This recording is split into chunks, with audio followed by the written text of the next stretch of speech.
The galaxy had survived every kind of war except this one. For nearly 4,000 years, the Orion Assembly ruled civilized space through treaties, trade routes, and overwhelming military power. Entire species had risen and fallen under its protection. Empires had collapsed. Religions had disappeared. Suns themselves had burned out while the assembly endured. People believed nothing could truly threaten it anymore. Then the first colony vanished. Not conquered. Not occupied. Vanished. The mining world of Talvera Prime stopped transmitting at 3:14 Assembly Standard Time. 23 million citizens disappeared between one heartbeat and the next. Orbital stations remained intact. Ships still floated in their docks. Food still sat on tables inside untouched homes. But every living thing was gone. No bodies. No distress calls. No radiation. Nothing. The assembly sent investigators expecting sabotage or biological warfare. What they found disturbed them far more. The city lights still worked. Trains still moved automatically through empty streets. A child's toy spun slowly in the wind near a school entrance where no children remained. It looked less like a massacre, and more like reality itself had forgotten people were supposed to exist there. 3 days later, another world disappeared. Then another. Then 6 more within a month. The enemy finally revealed itself after the 9th disappearance. Massive black ships emerged from deep space beyond the mapped edge of the galaxy, appearing without warning over the fortress moon of Caraxes. The moon possessed enough firepower to stop an invasion fleet from any known civilization. It lasted 11 minutes. Assembly defense satellites fired first. Thousands of plasma lances lit the darkness like artificial suns. The black ships ignored them. No shields appeared. No evasive maneuvers. The weapons simply bent around the enemy vessels as though space itself refused to let the attacks touch them. Then the ships answered. A pulse moved across the moon. Not an explosion. Not visible energy. Just a ripple. Every defense cannon stopped firing instantly. Every reactor shut down. Every living soldier collapsed dead where they stood. 6 million defenders erased in silence. Assembly Command watched the entire thing through military feeds without understanding what they were seeing. The footage spread across the galaxy within hours. Panic followed immediately. Trade routes collapsed. Refugee convoys flooded core systems. Entire planetary governments abandoned frontier colonies without authorization. Religious groups declared the end times. Military analysts used a different phrase behind closed doors. Extinction trajectory. The enemy called themselves the Nexary Dominion. That was all they said. No demands. No negotiations. No ideology. Every attempt at communication failed. Diplomatic ships sent toward Nexary territory never returned.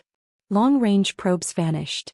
Quantum transmission arrays suffered unexplained system failures whenever scientists attempted deep scans of occupied regions. It was as though the Dominion consumed information itself. They learned frighteningly fast. The first assembly fleets relied on shield formations. The Nexary bypassed shields. The second fleets used long-range bombardment. The Nexary adapted within 2 battles. The third fleets deployed stealth carriers. The Dominion somehow tracked them through empty space. Every new tactic survived exactly once. After that, the enemy adjusted. Planet after planet disappeared behind expanding black borders on assembly star maps. Entire sectors went dark. Millions became billions. The galaxy started measuring survival in weeks instead of years. And through all of it, humanity remained strangely quiet. That disturbed people almost as much as the war itself. Humans had only joined the Orion Assembly 12 years earlier. Compared to elder species, they were politically insignificant. Their territory was small. Their technology was considered unconventional and often reckless. But while other species panicked publicly, humans watched. They attended emergency war councils. They listened. They asked questions. And then they returned home without making promises. Assembly intelligence found that behavior deeply unsettling. Because humanity was not behaving like a species losing a war. They were behaving like a species trying to solve a problem. Meanwhile, the Nexary kept advancing. Then came the nightmare report. 8,000 Dominion warships had entered the Helios corridor. Their destination was obvious. Relia. The most populated world in assembly space. 14 billion civilians. The central shipyard of the entire Orion assembly. Aurelia fell. The war would end within a year. Every military projection agreed on that point. And for the first time since the war began, even the oldest species of the galaxy started preparing evacuation plans. Far from the crowded panic of the core systems, beyond the public sensor networks, hidden deep inside a frozen system officially listed as an abandoned mining region, 314 silent objects drifted through darkness. Invisible. Waiting. The grand strategic chamber of the Orion assembly had been designed for peace. Everything about it reflected that purpose. The ceiling arched nearly half a kilometer overhead, covered in glowing constellations representing every known member species. The walls carried no military banners, no victory monuments, no symbols of conquest. Only history. Only unity. For 3,000 years, the chamber had hosted treaties, trade agreements, scientific summits, and ceremonies marking the end of ancient wars. Now it hosted fear. The room was already full when Ambassador Elias Ward entered alongside Commander Lena Hayes of the Terran Defense Fleet. 47 species occupied their designated sections around the circular chamber. Some sat in floating gravity harnesses. Some stood submerged in nutrient pools. Others rested inside atmospheric containment spheres filled with exotic gases lethal to most nearby delegates. The assembly had spent centuries learning how to keep vastly different civilizations comfortable together. Today none of them were comfortable. At the center of the chamber rotated a massive holographic projection of the galaxy. Blue represented assembly territory. Red represented Nexary-controlled space. There was far too much red. The crimson infection spread across entire spiral arms now, slowly consuming system after system like a disease no one understood how to stop. Elias studied the faces around the room as he walked toward the human section. Panic looked different on every species. The avian Cerulean delegates kept their feathers pressed tightly against their bodies. The enormous stone-skinned Verax representatives had gone completely motionless, which their species only did under severe stress. Several aquatic diplomats continuously changed colors inside their water chambers as biochemical anxiety responses rippled across their skin. Even the Korth Dominion representatives, famous for emotional suppression, looked exhausted. 11 years of defeat had broken something inside the assembly. Admiral Torvak stood near the central map platform. The old Korth commander looked like he had aged decades since the war began. His silver military uniform hung loose against his frame, and the scars across his pale face appeared sharper beneath the chamber lights. Confirmed Nexary fleet count now stands at 8,112 vessels, Torvak announced. The room immediately erupted. Impossible. That number exceeds prior estimates. How did they assemble a force that size undetected? Where are the reserve fleets? Has the Helios defense line collapsed? Torvak raised a hand for silence. Barely helped. Aurelia will be reached in 16 standard days, he continued. At current force ratios, projected assembly survival probability remains below 12%. The words hit the chamber like a physical impact. 14 billion lives. 12% survival. The numbers echoed through the room. Elias sat quietly beside Commander Hayes while the arguments intensified around them. That was intentional. Humans had learned something important during their years inside the assembly. The louder a council became, the more frightened it truly was. The entire First Armada must be redeployed immediately, shouted Delegate Sarai of the Cerulean Union. Every available fleet asset goes to Aurelia. And leave the southern corridors undefended? Another representative snapped back. The Nexary will split their advance like they always do. They are already stronger than us everywhere. Then we consolidate. Consolidation failed at Vera. Because your fleets arrived late. Because your intelligence reports were wrong. The chamber descended further into chaos. Military projections flooded the holographic displays overhead. Every scenario ended badly. If the assembly concentrated forces at Aurelia, the outer systems would collapse. If they defended the outer systems, Aurelia would fall. If they split their fleets evenly, both fronts would fail.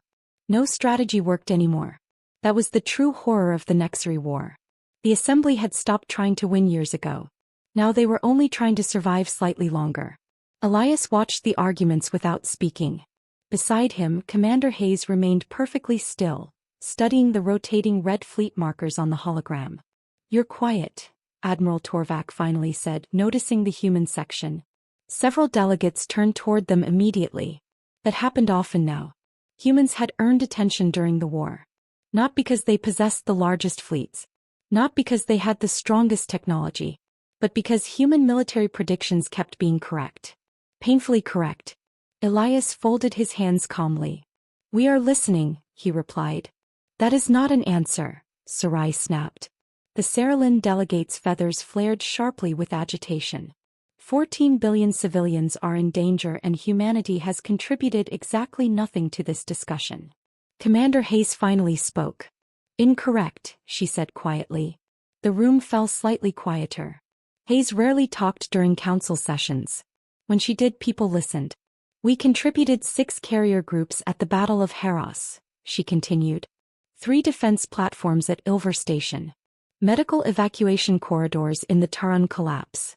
2 million civilian extractions from frontier systems. And 17% of current assembly ammunition production. Her voice remained calm. Matter of fact. No anger. No emotion. Somehow that made it heavier. Sarai hesitated before answering. "That is not what I meant." "No," Hayes agreed. "It isn't." Silence spread briefly across the chamber. Elias noticed something then. People were watching humanity differently now. Not with trust. Not exactly suspicion either. Something more uncertain. As though the assembly could sense humans were thinking about the war differently than everyone else. Torvak crossed his arms. "Then perhaps humanity has a strategic recommendation?" There was the real question. The chamber quieted further. Even species still arguing moments earlier now turned toward the human delegation. Elias exchanged a brief glance with Hayes. The timing had arrived. Humanity had waited 11 years for this exact moment. Every defeat. Every retreat. Every hidden calculation. All leading here.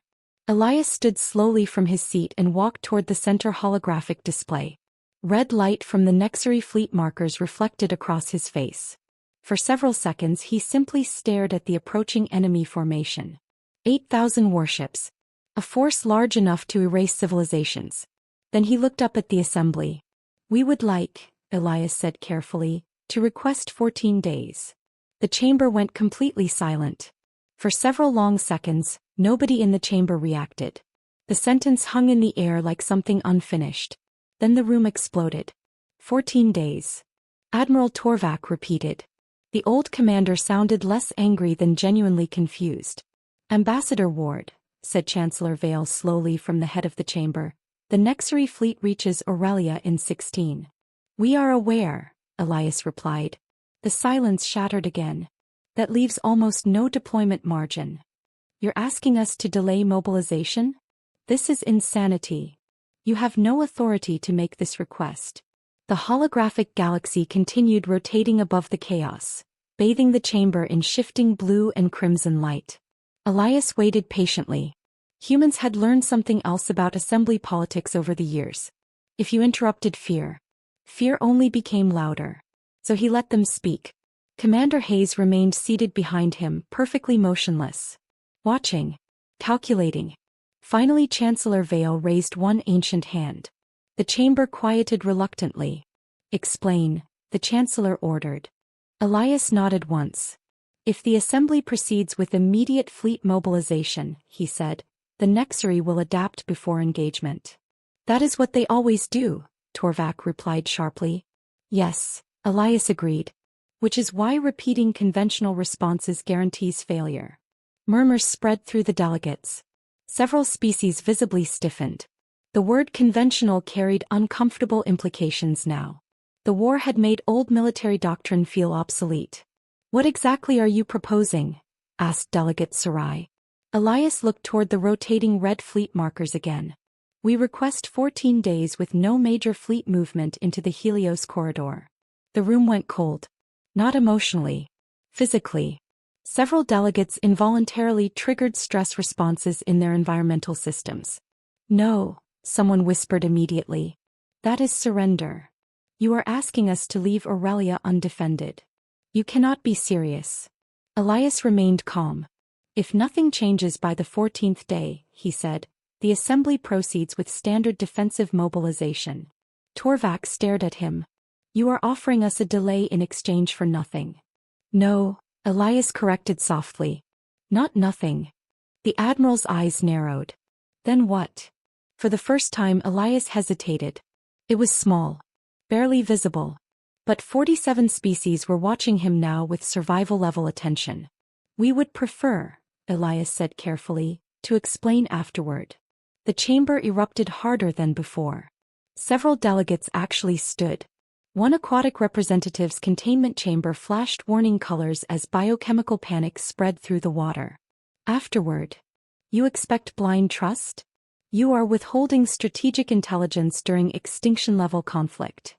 This council cannot authorize military action based on secrecy. Commander Hayes finally stood. The movement alone silenced several nearby delegates.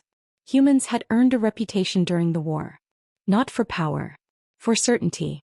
And certainty frightened people. Hayes stepped beside Elias near the holographic display. Her eyes moved across the chamber slowly. We are not asking for blind trust, she said. Her voice was quiet. Everyone still heard it. We are asking for controlled patience. Delegate Sarai gave a sharp, disbelieving laugh. Controlled patience does not stop 8,000 warships. No, Hayes agreed. But panic won't either. That landed harder than Elias expected. Because everyone in the room knew it was true. Every major defeat of the war had started with desperation. Rapid deployments. Emergency offensives. Last-minute heroics. And every time, the Nexari adapted. Vale studied the humans carefully. The Chancellor had ruled the Assembly for nearly 2 centuries. Entire wars had begun and ended under his leadership. But Elias noticed something unusual in the ancient leader's expression now. Curiosity. Not about the request. About humanity itself. You are very calm, Vale observed quietly. The chamber became still again. Elias answered honestly. Yes. Why? There was the real question beneath all the others. Why were humans not panicking? Why did they sound like people who had already made a decision? Elias chose his next words with extreme care. Because, he said slowly, humanity believes this war is still solvable. The room absorbed that in stunned silence. Not winnable. Solvable. Different word. Different meaning. Torvak's expression hardened.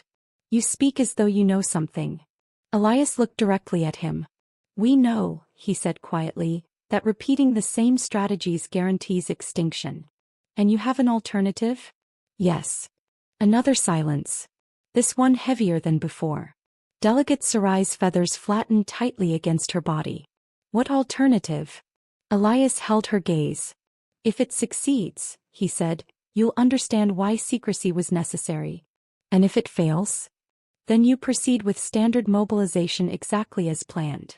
Torvak stepped closer. The Admiral towered over Elias physically, but somehow the human diplomat did not appear smaller.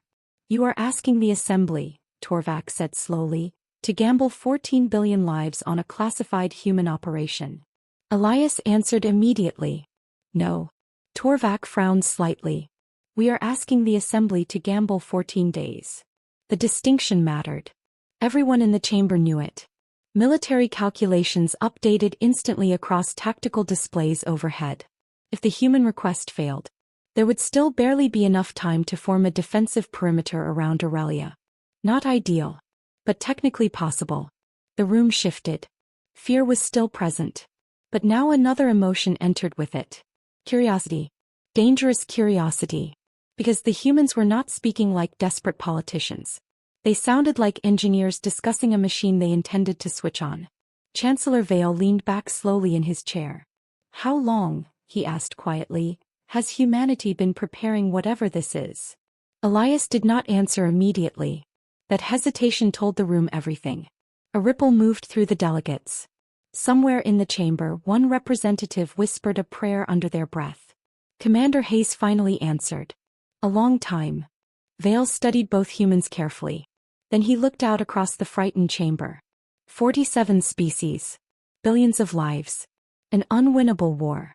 And two humans asking for patience with the confidence of people who had already seen the ending. The Chancellor closed his eyes briefly. When he opened them again, the decision had already been made. All fleet redeployments into the Helios corridor are suspended for 14 days, Vale announced. The chamber exploded in outrage. But Elias barely heard it anymore. Because far beyond assembly space, hidden deep inside drifting darkness, 314 silent devices were already moving into position. The first deployment ship powered down its reactor at 2:11 ship time. Darkness swallowed the interior immediately. Not complete darkness. Emergency strips along the floor still glowed faint blue, just enough for the crew to move without crashing into equipment. Frost had already started forming along the inner walls. Captain Mara Keene pulled her gloves tighter and checked the thermal monitor mounted near the cockpit hatch. Internal temperature, 4 degrees Celsius. Dropping. Reactor offline confirmed, whispered the navigation officer. Even whispers felt loud now. Every unnecessary sound made the crew instinctively tense. Outside the ship, the Nexari fleet drifted across the stars like a moving continent of black metal. Thousands of warships. Thousands of sensors. Thousands of ways to die if even one mistake happened. Captain Keene stared through the forward observation slit. No lights. No engine glow. No visible movement.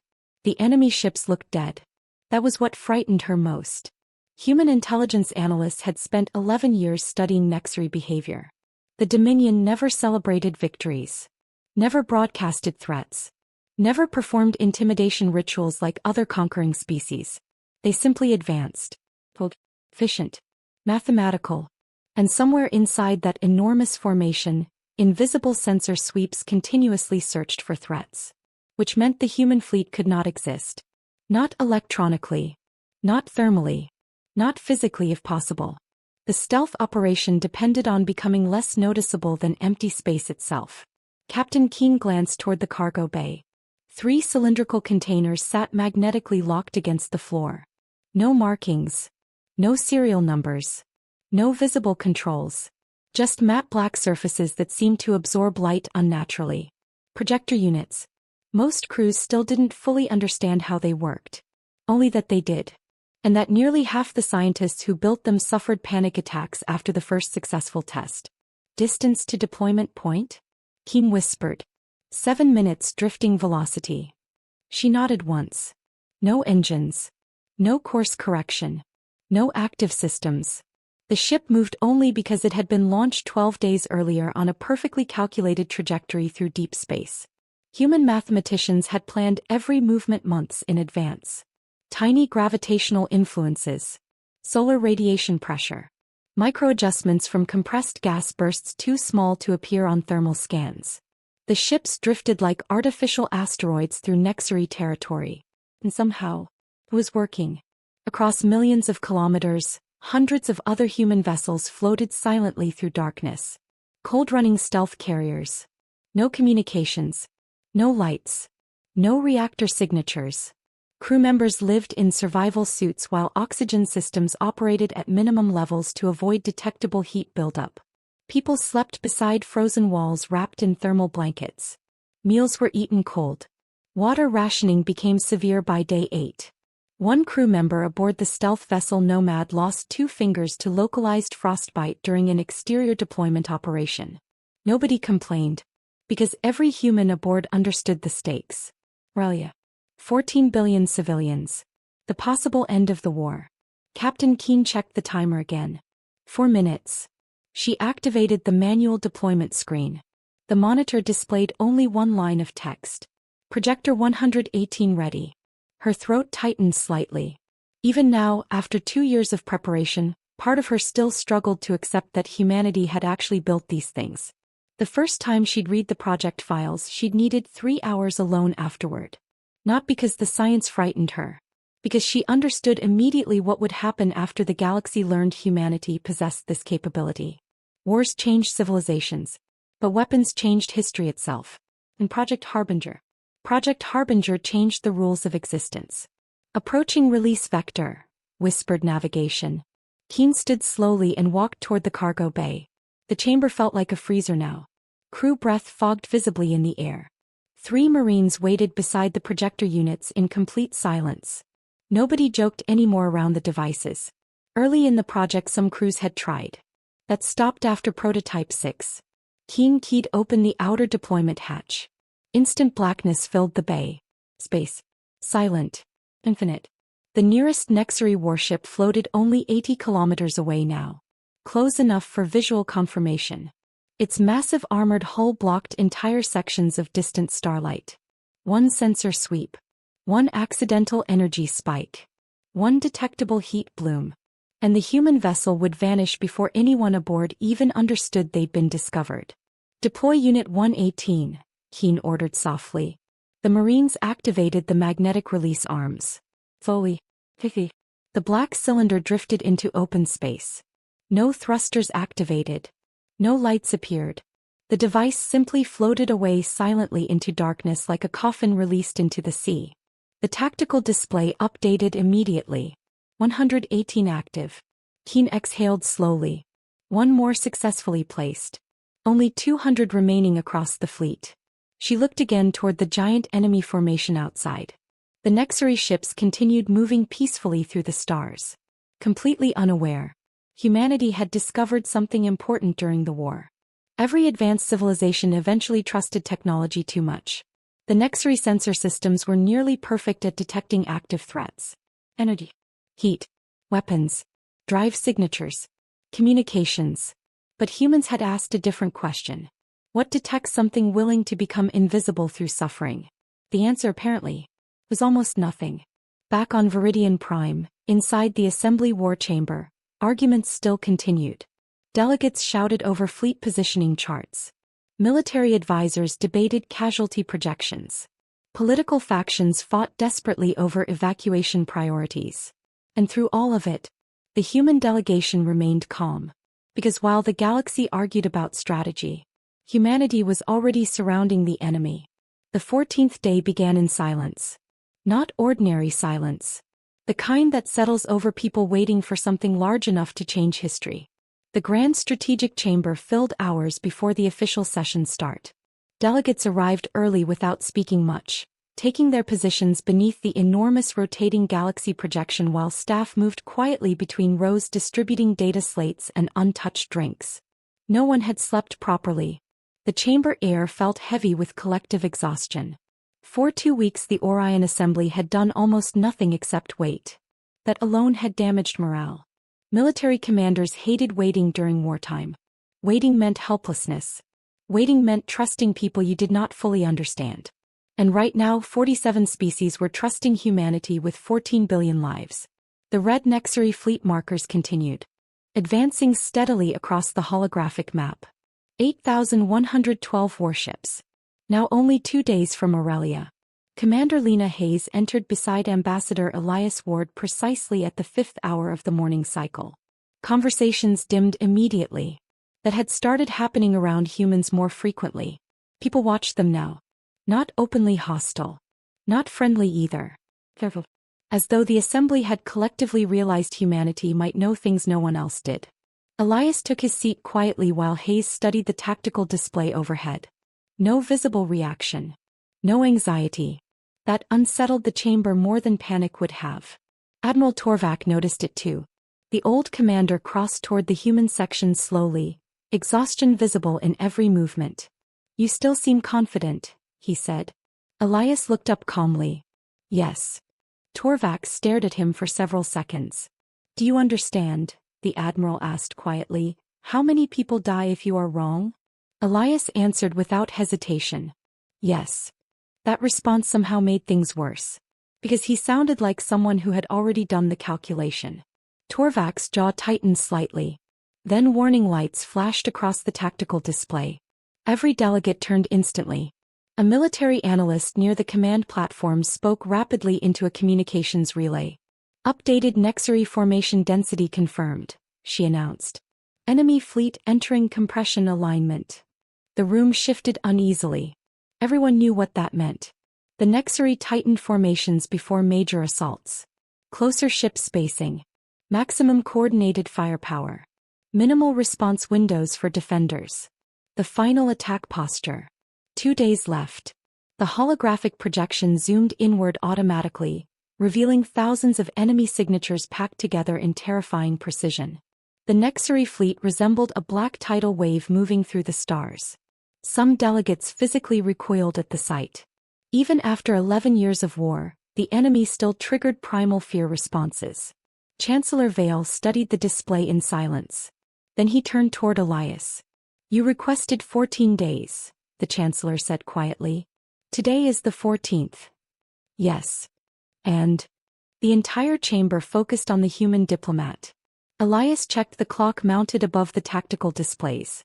5:52. "Not yet," he replied. Murmurs spread immediately. Several delegates began arguing again. How much longer? What exactly are we waiting for? If humanity intends action, this is the moment. Delegate Sarai stood abruptly. Her feathers were tightly compressed against her body again. "You promised results before the deadline," she snapped. "The Nexary fleet is nearly at Aurelia." Commander Hayes answered before Elias could. "The operation window has not arrived yet." The phrase operation window caused visible reactions throughout the room. Military terminology. Deliberate wording. More proof humanity was running something enormous behind the scenes. Torvak crossed his arms. "What operation?" Hayes met his gaze calmly. "The one you agreed not to interfere with." The chamber quieted again. Fear had changed shape over the last 2 weeks. At first delegates feared the Nexary. Many feared the possibility that humanity truly had a plan. Because plans implied capability. And capability implied power. The clock advanced slowly. 5:57. Outside the chamber windows, dawn light spread across Viridian Prime's skyline in pale silver waves. Nobody paid attention. Inside the room, every species watched the countdown. 5:58. A tactical officer approached Torvak rapidly carrying a data slate. The Admiral scanned it and frowned deeply. "Long-range scans confirm no assembly fleet movement in the Helios corridor," he announced. "Human deployment vessels remain undetected." Several delegates immediately reacted. "Deployment vessels? You moved ships into the corridor? How many?" Elias remained seated. "Enough."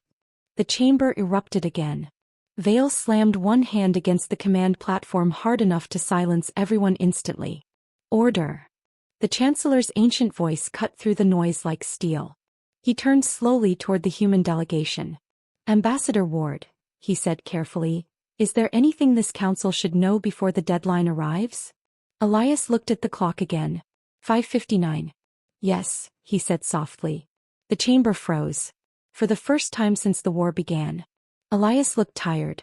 Not frightened. Not uncertain. Just tired in the way people looked after carrying something heavy for too long. "If this succeeds," he said quietly, "the galaxy will not be the same afterward." Nobody answered. But somehow, everyone believed him. The clock changed. 6 o'clock. Nothing happened. A visible ripple of tension moved through the room. Delegates exchanged nervous looks. Torvak's expression hardened immediately. "Ambassador." "Wait," Hayes interrupted. 6:03. Still nothing. The Nexary fleet continued advancing steadily across the tactical display. Some delegates began speaking angrily again. This was a mistake. We delayed mobilization for nothing. 2 days from Aurelia. 6:05. Commander Hayes had not moved once. Her eyes remained fixed on the holographic enemy formation. Elias folded his hands tightly together beneath the table. For the first time, even he looked uncertain. At 6:07, the primary sensor operator made a sound. A small sound. Confused. Terrified. The entire chamber turned instantly. The young analyst stared at her sensor display with pale, frozen disbelief. Her hands trembled. Torvak moved toward her immediately. "Report." The operator swallowed hard. "Aye." She looked back at the screen again. Then slowly toward the chamber. "The Nexary fleet," she whispered. Her voice cracked. "It's gone." For one full second. Nobody moved. The sentence simply existed in the air, too absurd for the mind to process. Then the chamber erupted. "What do you mean gone?" "Sensor malfunction." Recheck the array. That's impossible. Admiral Torvak reached the operator station in 3 long strides, nearly tearing the data display from its mount. Run a full diagnostic now. The young analyst's hands shook violently across the controls. It already initiated automatically, sir. The tactical hologram above the chamber flickered. The enormous red Nexary fleet formation vanished from the map. Every delegate stared upward in stunned silence. Empty space rotated slowly above them. No enemy signatures. No thermal blooms. No combat indicators. Nothing. Torvak grabbed the edge of the console hard enough to bend metal. Secondary arrays. Already checking. Border stations? Requesting confirmation. Long-range probes. Synchronizing now. The chamber transformed into controlled chaos. Military officers shouted across communication channels. Tactical displays multiplied across the walls as every available sensor network in assembly territory redirected toward the Helios corridor. And one by one, the reports came back identical. Nothing. No fleet. No debris field. No radiation bloom. No energy discharge. No evidence of force of 8,000 warships had ever occupied that region of space. The silence spreading through the chamber became worse than the panic had been. Because explosions made sense. Battles made sense. Destruction made sense. But this felt wrong. The sensor analyst looked physically sick now. There's no residual heat, she whispered.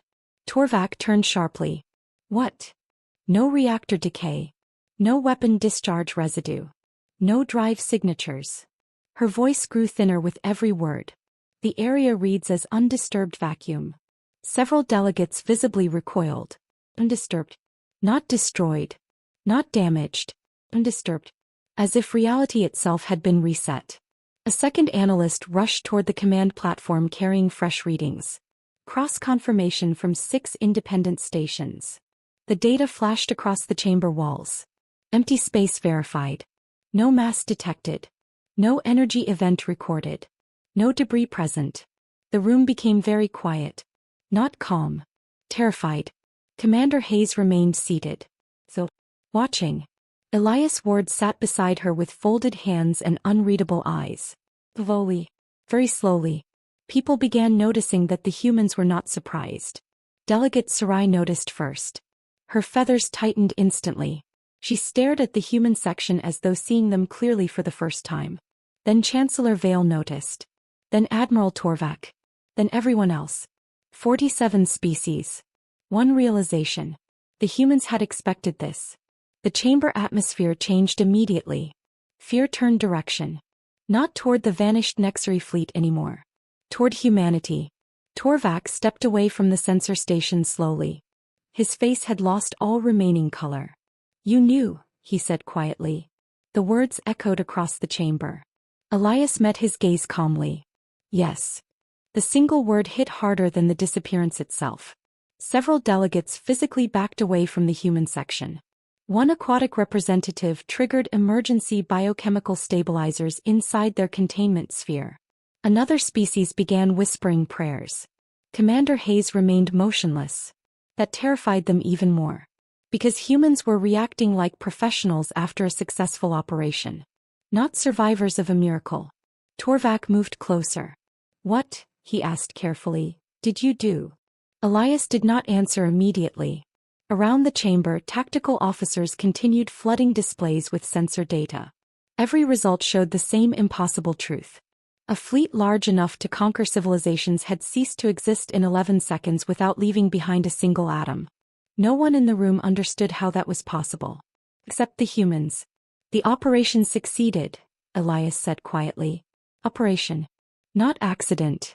Not anomaly. Operation. The room nearly exploded again. You erased them? How? What weapon does this? That scale is impossible. Delegate Sarai stood trembling. Her feathers were completely flattened now. You withheld this from the assembly? Commander Hayes finally rose from her chair. Every movement she made suddenly carried terrifying weight. We withheld it, she said calmly, until we knew it would work. That answer frightened the room more than any threat could have. Because it implied testing. Development. Planning. Years of preparation hidden behind human diplomacy and military cooperation. The galaxy had believed humanity was merely surviving the war alongside everyone else. Now the assembly was realizing something much worse. Humanity had been building something. Something capable of removing entire fleets from existence. The sensor operator suddenly spoke again. Her voice barely audible. There's no temperature differential. Torvak turned sharply. What? If matter was destroyed, she whispered, staring at her readings, there would be heat. Massive heat. The chamber fell silent again. Everyone understood basic physics. Matter did not simply disappear. Energy had to go somewhere. But the corridor remained perfectly stable. Perfectly cold. Perfectly empty. As if the Nexari fleet had been lifted out of reality itself. One of the elder delegates slowly made a religious gesture against their chest. Another representative quietly began crying. Not from grief. From existential terror. Because the galaxy had just witnessed something beyond warfare. This was not a stronger bomb. Not a superior fleet. Not better strategy. This was a civilization reaching into the laws of existence. And rewriting them. Deep in the chamber, an old Varex representative finally spoke for the first time in hours. His stone-like voice rumbled quietly across the silence. The humans, he said slowly, are still calm. Every eye turned back toward Elias and Hayes. And for the first time since the war began, the Orion Assembly understood that humanity might be the most dangerous species in the galaxy. The emergency lockdown sealed the chamber 3 minutes later. Massive alloy doors slid shut over every entrance while security fields activated across the walls. Outside communications were suspended immediately under Chancellor authority. No one objected. Half the room was too frightened to think clearly. The other half was too busy staring at the humans. Elias Ward stood near the center holographic platform beneath the slowly rotating image of empty space where the Nexari fleet had once been. Commander Hayes remained beside him. Calm. Professional. Controlled. That frightened the assembly more than anger would have. Because angry people lost control. The humans clearly had not. Chancellor Vale looked older now. Not physically. Spiritually. As though the last 10 minutes had forced him to re-evaluate decades of assumptions about the galaxy itself. Closed session confirmed, announced a security officer quietly. Only 23 individuals remained inside the chamber now. Senior military leadership. Primary diplomatic representatives.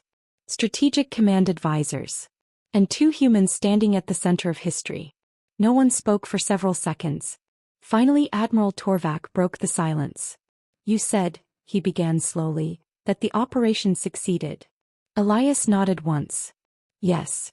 Torvak's jaw tightened. That means there was a possibility it could fail. Yes. And if it had? Commander Hayes answered this time. Then the assembly would have proceeded with standard defensive mobilization. The simplicity of the answer disturbed several delegates. No dramatic speeches. No excuses. Just contingency planning. Humanity had apparently prepared itself psychologically for either outcome. Delegate Sarai stepped forward suddenly. You let this council spend 14 days in fear while you already possessed this capability. Her voice trembled now. Not with rage. With uncertainty. Elias met her gaze carefully. We possessed a theory, he corrected. A theory. Sarai repeated sharply. 8,000 warships disappeared. Yes, Elias said quietly. Today they did. The room absorbed the meaning immediately. Today. Not certainty. Not guaranteed success. Humanity had gambled civilization itself on an experimental operation. And somehow that made them even more frightening. Because no species in assembly history had ever attempted something so dangerous at such scale. One of the smaller delegates spoke from the rear rows. What exactly happened to them? Silence returned instantly. That was the real question now. Not how humanity did it. Where the Nexari fleet had gone. Elias folded his hands behind his back. Gone, he said carefully. Torvak's eyes narrowed. That is not an explanation. No, Elias agreed softly. It isn't. Commander Hayes activated a private tactical display beside the main hologram. Mathematical patterns spread across the air in glowing blue waves. Quantum resonance graphs. Spatial distortion models. Energy cascade simulations. Most delegates immediately looked overwhelmed. We did not destroy the Nexary fleet, Hayes explained. The room went completely still. Sarai stared at her. Then where are they? Hayes hesitated. That tiny hesitation terrified everyone. Somewhere else. Several delegates reacted instantly. Fear responses flashed across the chamber. Religious gestures. Defensive body language. One representative quietly whispered a prayer again. Torvak stepped closer to the projection. What does somewhere else mean? Elias finally answered.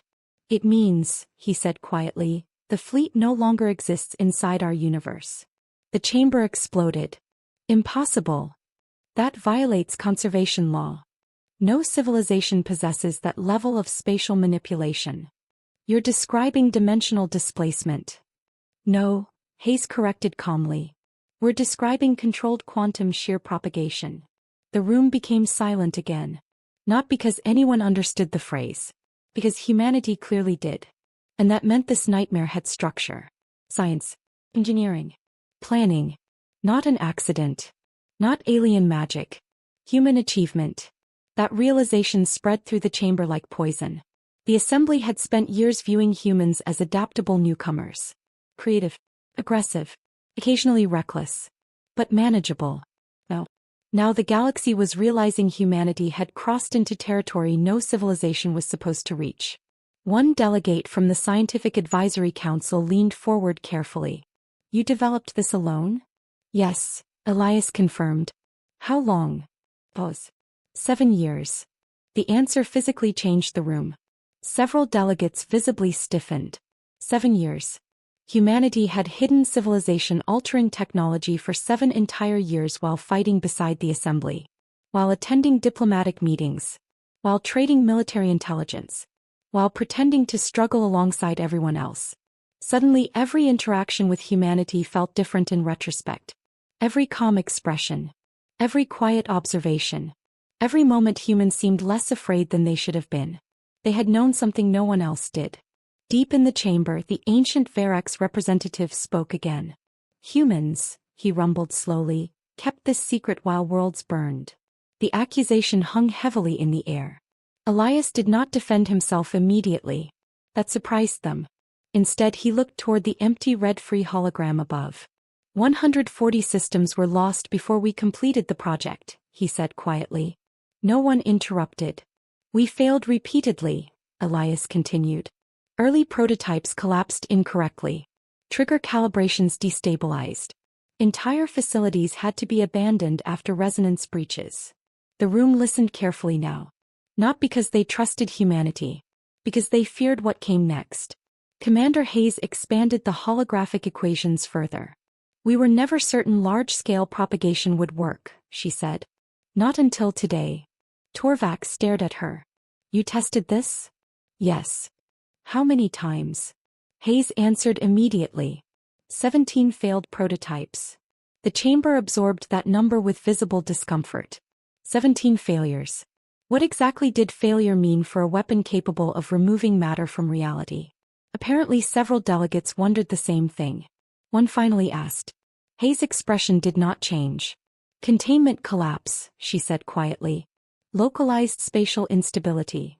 No one asked further. They didn't want details. Because everyone in the room had started imagining the same terrifying possibility. If humanity could erase fleets, what happened when something went wrong? Chancellor Vale studied the humans carefully. You understand, he said slowly, that the Assembly now views humanity differently. Elias met the ancient Chancellor's eyes. Yes. No, Vale corrected softly. You do not. The room became colder somehow. Vale rose slowly from his seat. 3 centuries of leadership stood beneath the rotating galaxy projection. For 11 years, the Chancellor said quietly, this council feared extinction. He looked toward the empty corridor marker where the Nexary fleet had vanished. Now, he continued, the Assembly is trying to decide whether extinction merely changed shape. Nobody breathed. Because no one could honestly say the thought hadn't crossed their mind. Humanity had just demonstrated the ability to erase civilizations. And worse. They had done it calmly. No one left the chamber. No one even asked to. Fear had rooted every delegate to their seat. Because somewhere between the disappearance of the Nexary fleet and humanity's calm explanation afterward, the Orion Assembly realized they were no longer discussing military strategy. They were discussing a discovery. The kind that divided history into before and after. Chancellor Vale slowly returned to his seat beneath the massive holographic galaxy projection. "Explain everything," he ordered quietly. Elias Ward nodded once. Then he looked toward Commander Hayes. She activated another series of holographic displays above the chamber. Complex quantum models rotated through the air like glowing fractures in space itself. Most delegates immediately failed to understand the mathematics. That was expected. The project team had spent years struggling to understand it themselves. Commander Hayes enlarged a single diagram. A folding sheet of luminous blue space bent inward across the display. "You are all familiar with standard fold space travel," she began. Heads nodded carefully around the chamber. Every advanced civilization in the galaxy used some variation of fold mechanics. Compress local space. Shorten distance. Re-expand on exit. Basic interstellar travel theory. Humanity's breakthrough began with a simple question. A dangerous question. Hayes pointed toward the holographic fold simulation. "Most civilizations focus on destination mechanics," she said. Humanity became interested in transition mechanics. Several scientific advisors leaned forward immediately. Now they were listening. 7 years ago, Elias continued, a damaged Nexary vessel was recovered near the outer Khaled systems. The room reacted slightly. Everyone remembered the wreck. One of the only relatively intact enemy ships ever discovered. Assembly researchers studied the weapons, Elias said. The shields. The propulsion systems. Hayes zoomed the projection inward. "We studied the fold drive." The chamber quieted further. Because now the humans sounded less like soldiers. And more like scientists describing a predator they admired. Commander Hayes manipulated the hologram carefully. The folded blue space suddenly split apart along a glowing seam. Several delegates visibly flinched. Nexary fold systems, Hayes explained, do not simply compress space-time. The glowing tear widened slowly. They shear it. Silence. A scientific advisor finally spoke. "That is impossible." "So we thought," Hayes replied calmly. She enlarged the split again. "Every fold drive creates temporary stress across quantum boundaries during transit. Most species smooth the stress immediately after crossing."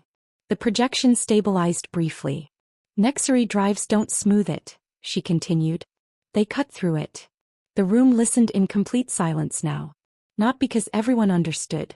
Because everyone sensed the horrifying direction this explanation was heading. Elias stepped beside the display. "The shear naturally reseals itself after transit," he said. "That collapse releases the energy necessary for exit velocity." A Varrock scientist suddenly leaned forward sharply. "You prevented the collapse." Humanity's silence confirmed it instantly. The chamber went cold. Several delegates physically recoiled. Because now they understood enough. Not the equations. The implication. Commander Hayes nodded once. "We discovered that if resonance stabilization prevents boundary reformation." The glowing tear on the hologram widened unnaturally. "The shear continues propagating." The room watched the simulation carefully. The crack in spacetime spread silently outward through the projection like broken glass expanding across reality itself. Then everything inside the fracture vanished. No explosion. No light. Simply absence. The chamber remained perfectly silent. One scientific delegate finally whispered, "Dear stars." Elias folded his hands behind his back again. "The matter displaced by propagation does not undergo destruction," he explained carefully. "Energy conservation remains intact." "Then where does it go?" Sarai asked quietly. Commander Hayes hesitated again. That hesitation frightened the room more than any equation. "We don't fully know." The chamber absorbed that badly. "You use this weapon without understanding the destination?" "We understand the mechanism," Hayes corrected. "Not the terminal state." "That is not reassuring." "No," Elias agreed softly. "It isn't."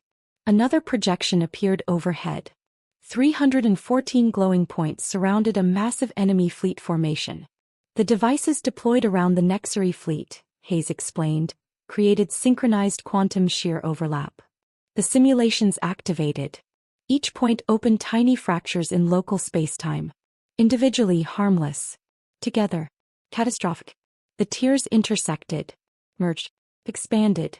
Then the entire enemy formation disappeared from the hologram instantly. Total propagation time, 11 seconds. No explosion. No visible violence. Just removal. The chamber felt colder with every passing moment. Because this no longer resembled warfare.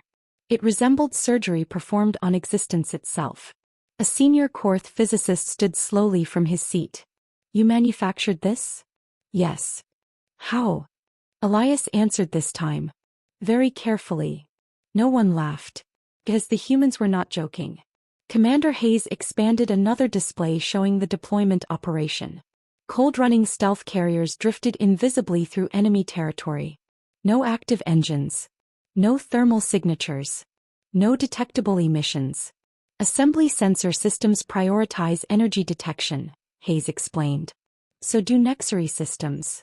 The stealth vessels appeared almost invisible against surrounding space. We asked a different question, Elias said. The room watched him carefully. What? Vale asked quietly. Question. Elias looked around the chamber slowly. What detects an enemy willing to suffer long enough to become invisible? Nobody answered. Because the answer now floated silently above them in holographic form. Nothing. Nothing detected humans because no civilization had ever willingly endured such operational conditions before. Frozen ships. Dark interiors. 12 days drifting silently through hostile territory. All to place 314 devices around an enemy fleet. Not because humans were stronger. Because humans were willing to become ghosts. The realization hit the assembly hard. Humanity hadn't won through superior power. They won through obsession. Through patience. Through asking questions no one else considered asking. Suddenly, that made them even more frightening than the weapon itself. One of the scientific delegates finally whispered the thought haunting everyone. If this technology can scale. No one finished the sentence. They didn't need to. Humanity had not built a bomb. They had discovered a door in physics. And once a species discovered a door, eventually they learned how to open it wider. The silence after the explanation lasted almost a full minute. No arguments. No outrage. No shouting. That frightened Elias more than anger would have. Because silence meant the assembly was thinking. And frightened civilizations often made dangerous decisions once they started thinking clearly again. Above the chamber, the holographic galaxy continued its slow rotation. The red Nexary fleet markers were still gone. Empty space remained where 8,000 warships had once existed. A permanent scar in everyone's understanding of reality. Finally, Delegate Sarai stood. Her feathers had settled partially now, though occasional tremors still moved through them involuntarily. When this war began, she said quietly, the Orion Assembly feared extinction from outside forces. Her eyes locked onto Elias. Now we are being asked to accept extinction capability from within. The words landed heavily across the chamber. Because no one could deny the logic. Humanity had just demonstrated the power to erase fleets without warning. Without defense. Without evidence afterward. And worse. There was no visible limit anymore. Admiral Torvak crossed his arms tightly. How many devices remain operational? Commander Hayes answered immediately. 43. Several delegates visibly reacted. 43. Enough for another operation. Enough to erase another fleet. Enough to threaten entire civilizations if scaled properly. One representative from the smaller frontier systems spoke nervously. You still possess them now? Yes, Elias confirmed. Where? Secured human military storage. The room broke into overlapping voices again. Unacceptable. This technology cannot remain under unilateral control. You developed a civilization-ending weapon in secret. The assembly must assume joint oversight immediately. Elias let the noise continue briefly. Then he spoke quietly. No. The chamber froze. Not because he raised his voice. Because he didn't. Human refusal sounded different after today. Suddenly it carried weight. Dangerous weight. Sarai stared at him in disbelief. No. No, Elias repeated calmly. Humanity will not surrender operational control of Harbinger technology. The words changed the room instantly. Not Harbinger project anymore. Harbinger technology. A category. A system. Something permanent. Several delegates looked genuinely alarmed now. Torvak stepped forward slowly. You understand, he said carefully, that every species in this chamber now sees humanity as the single greatest military power in known space. Commander Hayes met his gaze evenly. We understand perception has changed. That is an astonishing understatement. A low ripple of nervous agreement spread through the room. Because for 11 years the Nexary Dominion had been the ultimate nightmare. Now the galaxy had watched humanity erase that nightmare in 11 silent seconds. And humans still had more devices. Still had the blueprints. Still had the scientists. Still had the factories. The balance of power across the galaxy had shattered in a single morning. One of the elder scientific delegates finally spoke. Can this technology be defended against? No one answered immediately. That silence alone terrified the room. Eventually Hayes spoke carefully. Not currently. The chamber atmosphere changed again. Fear deepened. Because the assembly suddenly understood the true horror of Harbinger. Traditional warfare relied on balance. Shields countered weapons. Fleets countered fleets. Defense systems evolved beside offensive systems. But Harbinger bypassed the entire structure. No shields. No warning. No battle. Only disappearance. It made military power feel obsolete. And civilizations built on military balance tended to panic when balance vanished. One of the frontier delegates stood abruptly. How do we know humanity won't use this against us? There was the real fear. Not the Nexary anymore. Humans. The room became deathly quiet. Every eye turned toward Elias Ward. He answered without hesitation. You don't. Several delegates visibly stiffened. Even Chancellor Vale looked unsettled by the honesty. Elias continued calmly. There is no statement I can make today that removes fear completely. We understand that. Then why should we trust you? Another delegate demanded. Commander Hayes answered before Elias could. Because if humanity intended conquest, she said quietly, this conversation would not be happening. Silence. Terrible silence. Because everyone understood the implication immediately. The assembly had no defense against Harbinger. None. Humans wanted power through force. They already possessed it. That realization settled over the chamber slowly like freezing water. Humanity was not asking permission. Not threatening anyone. Not demanding political control. Which somehow made them more frightening. The Varex representative rumbled thoughtfully from the rear rows. Humans erased the greatest threat in galactic history. He paused. And arrived afterward asking for cooperation instead of surrender. Nobody answered him.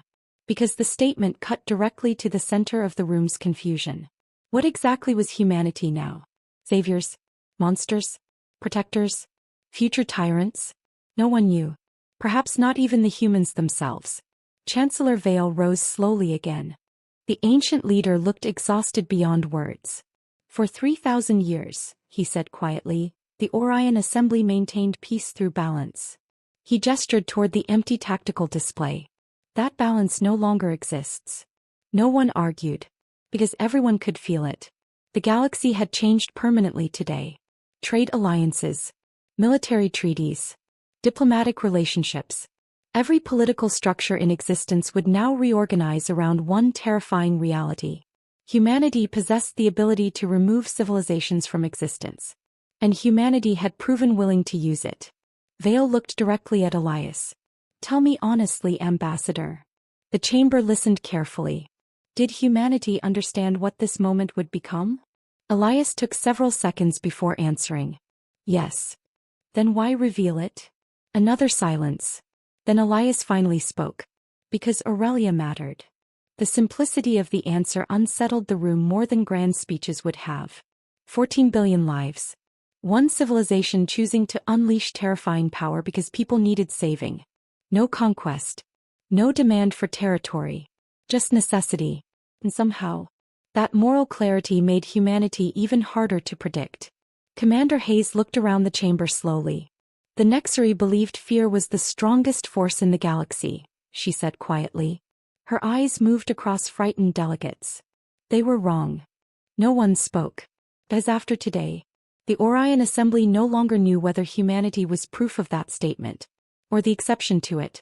3 weeks later, the galaxy still spoke about the Helios Corridor in whispers. No official recording of the event was ever released publicly. The Orion Assembly classified nearly everything connected to Harbinger technology at the highest possible security level.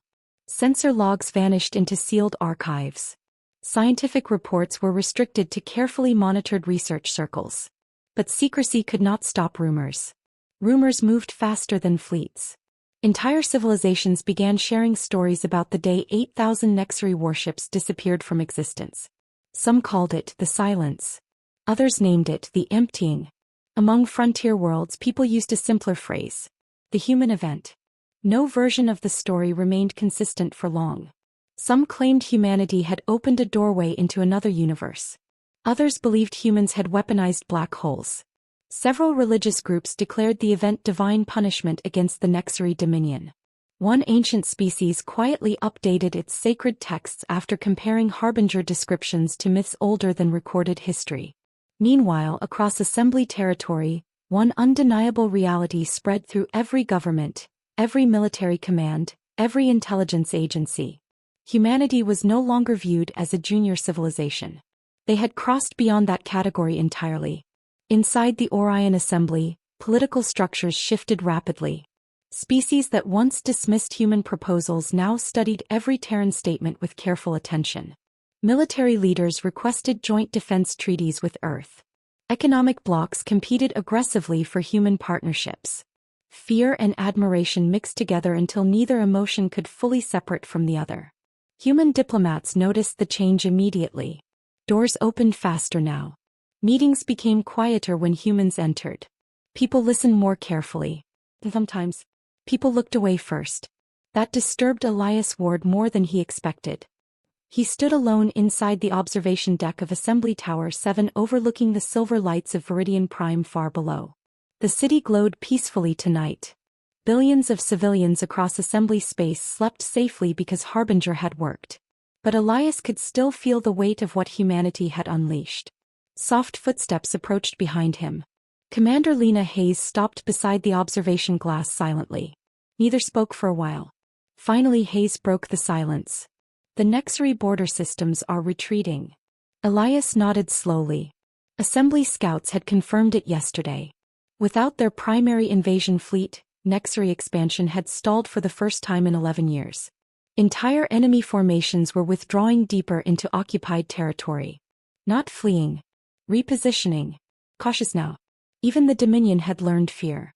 They know, Elias said quietly. Yes. Because somewhere inside Nexari command structures, analysts were now asking impossible questions. How do you fight an enemy that removes fleets without battle? How do you defend against a weapon that bypasses reality itself? How do you survive a civilization willing to drift frozen in darkness for 12 days just to place invisible devices around you? The answers apparently were unclear. Hayes folded her arms. The Assembly is discussing oversight proposals again. Elias gave a tired smile. Of course they are. Joint control committees. Inspection treaties. Production monitoring. The Assembly desperately wanted to place Harbinger inside familiar political structures. Because civilizations feared things they could not categorize. And humanity had become very difficult to categorize. Hayes studied the city lights below. Do you think they'll ever trust us again? Elias considered the question carefully. Then he shook his head once. No. The answer carried no bitterness. Only acceptance. Trust required predictability. And after the Helios Corridor, humanity no longer appeared predictable to the galaxy. They appeared capable of impossible things. That changed relationships permanently. Far below the tower, transport lanes flowed through Viridian Prime in peaceful rivers of light. Alien species walked openly through streets once divided by distrust and wartime fear. Life continued. Civilizations survived. Children on Aurelia would grow old now because humanity had chosen to reveal Harbinger. That mattered. Even if the galaxy never looked at humans the same way again. Hayes glanced toward him. Would you make the same decision? Elias answered instantly. Yes. No hesitation. No doubt. 14 billion lives had outweighed comfort. Simple as that. A soft notification tone echoed through the observation deck. Hayes checked the incoming report on her wrist display. Her expression shifted slightly. What is it? Elias asked. The Assembly Science Council. They finally finished reviewing the corridor scans? Hayes nodded slowly. And? She looked at him carefully. They confirmed something. A strange feeling settled in Elias' stomach. What? Hayes turned the display toward him. Corridor quantum residue analysis. No return vector detected. No recovery possibility identified. No known mechanism for reversal. The Nexary fleet was truly gone. Not trapped. Not displaced temporarily. Gone beyond recovery. A permanent removal from observable existence. Elias stared at the report quietly. Even after everything, part of him had hoped otherwise. Commander Hayes looked back toward the stars beyond Viridian Prime's atmosphere. The galaxy's afraid of us now, she said softly. Elias followed her gaze upward. Countless stars stretched across the darkness. Somewhere among them, frightened governments rewrote military doctrine around humanity tonight. Somewhere else, Nexary commanders recalculated their war. And deep inside hidden Terran facilities, scientists continued studying the impossible fracture humanity had discovered inside reality itself. A door. One they now knew how to open. Elias finally spoke. They should be. Silence settled between them again. Far out in the darkness beyond civilized space, the stars continued burning quietly. But the galaxy itself had changed forever. Because humanity was no longer the youngest species in the Orion Assembly. Humanity was the species everyone watched carefully when the room became quiet.